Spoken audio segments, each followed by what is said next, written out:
Lukas 23 ayat 1-7. Yesus di hadapan Pilatus. Lalu bangkitlah seluruh sidang itu dan Yesus dibawa menghadap Pilatus. Mereka mulai menuduh dia, katanya, "Kami mendapati bahwa orang ini menyesatkan bangsa kami dan melarang membayar pajak kepada Kaisar. Dan tentang dirinya, ia mengatakan bahwa dialah Kristus, yaitu Raja." Pilatus bertanya kepadanya, "Engkaukah raja orang Yahudi?" Jawab Yesus, "Engkau sendiri mengatakannya." Kata Pilatus kepada imam-imam kepala dan seluruh orang banyak itu, "Aku tidak mendapati kesalahan apapun pada orang ini." Tetapi mereka makin kuat mendesak. Katanya, "Ia menghasut rakyat dengan ajarannya di seluruh Yudea. Ia mulai dari Galilea dan sudah sampai ke sini." Ketika Pilatus mendengar itu, ia bertanya, "Apakah orang itu seorang Galilea?" Ketika ia tahu bahwa Yesus seorang dari wilayah Herodes, ia mengirim dia menghadap Herodes, yang pada hari-hari itu ada juga di Yerusalem. Lukas 23 ayat 8-12. Yesus di hadapan Herodes.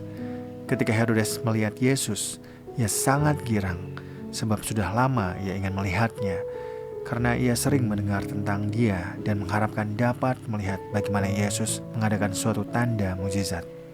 Ia mengajukan banyak pertanyaan kepada Yesus, tetapi Yesus tidak memberi jawab apapun. Sementara itu, imam-imam kepala dan ahli-ahli Taurat maju ke depan dan melontarkan tuduhan-tuduhan yang berat terhadap dia.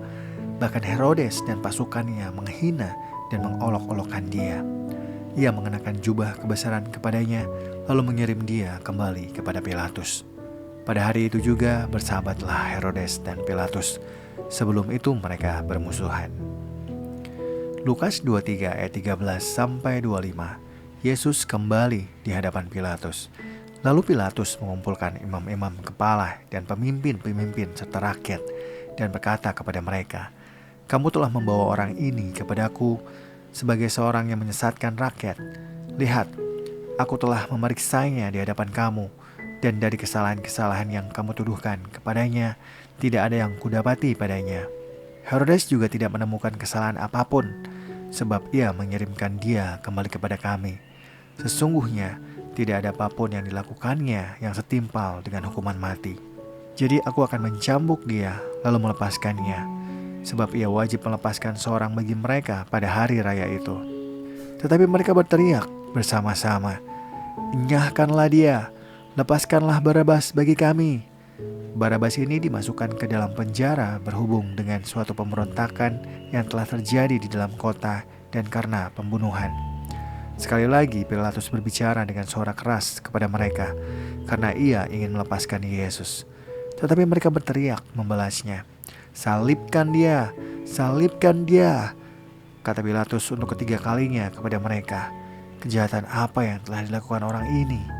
Tidak ada kesalahan apapun yang kudapati padanya yang setimpal dengan hukuman mati. Jadi aku akan mencambuk dia lalu melepaskannya." Tetapi dengan berteriak mereka mendesak dan menuntut supaya ia disalibkan, dan akhirnya mereka menang dengan teriakan mereka. Lalu Pilatus memutuskan supaya tuntutan mereka dikabulkan. Ia melepaskan orang yang dimasukkan ke dalam penjara karena pemberontakan dan pembunuhan itu sesuai dengan tuntutan mereka. Sedangkan Yesus diserahkannya kepada mereka untuk diperlakukan semau-maunya. Lukas 23 ayat 26-32. Yesus dibawa untuk disalibkan. Ketika mereka membawa Yesus, mereka menahan seorang yang bernama Simon dari Kirene yang baru datang dari luar kota. Lalu mereka meletakkan salib itu di atas bahunya supaya dipikulnya sambil mengikuti Yesus. Sejumlah besar orang mengikuti dia. Di antaranya banyak perempuan yang menangisi dan meratapi dia. Yesus berpaling kepada mereka dan berkata, "Hai putri-putri Yerusalem, janganlah kamu menangisi aku, melainkan tangisilah dirimu sendiri dan anak-anakmu. Sebab lihat, akan tiba masanya orang berkata, berbahagialah perempuan mandul dan yang rahimnya tidak pernah melahirkan, dan yang susunya tidak pernah menyusui. Lalu orang akan mulai berkata kepada gunung-gunung, runtuhlah menimpa kami, dan kepada bukit-bukit, timbunilah kami. Sebab jikalau orang berbuat demikian dengan kayu basah, apakah yang akan terjadi dengan kayu kering?" Ada juga digiring dua orang lain, yaitu dua penjahat, untuk dihukum mati bersama-sama dengan dia. Lukas 23 ayat 33 sampai 43, Yesus disalibkan. Ketika mereka sampai di tempat yang bernama Tengkorak, mereka menyalibkan Yesus di situ dan juga kedua orang penjahat itu, yang seorang di sebelah kanannya dan yang lain di sebelah kirinya. Yesus berkata, "Ya Bapa, ampunilah mereka, sebab mereka tidak tahu apa yang mereka perbuat."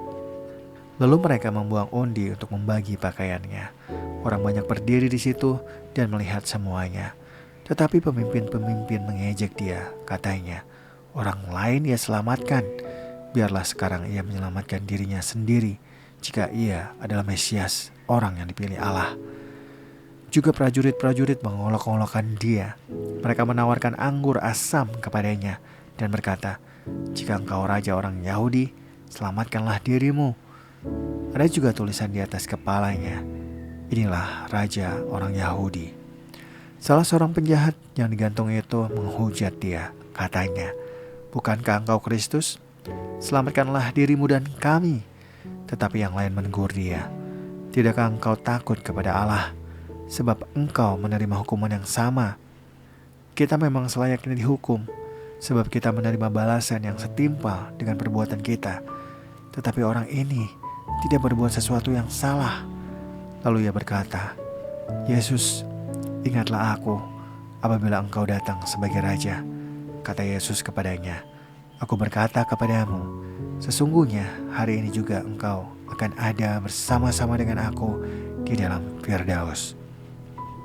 Lukas 23 ayat 44 sampai 49, Yesus mati. Ketika itu hari sudah kira-kira jam 12 dan kegelapan meliputi seluruh bumi sampai jam 3, sebab matahari tidak bersinar. Tirai bait suci terkoyak menjadi dua. Lalu Yesus berseru dengan suara nyaring, "Ya Bapa, ke dalam tanganmu kuserahkan nyawaku." Sesudah berkata demikian, ia menghembuskan napas terakhirnya. Ketika kepala pasukan melihat apa yang terjadi, ia memuliakan Allah, katanya, "Sungguh, orang ini tidak bersalah." Sesudah seluruh orang banyak yang datang berkerumun di situ untuk tontonan itu melihat apa yang terjadi, pulanglah mereka sambil memukul-mukul diri mereka. Semua orang yang mengenal Yesus dari dekat, termasuk perempuan-perempuan yang mengikuti dia dari Galilea, berdiri dari jauh dan melihat semuanya itu. Lukas 23 ayat 50 sampai 56, Yesus dikuburkan.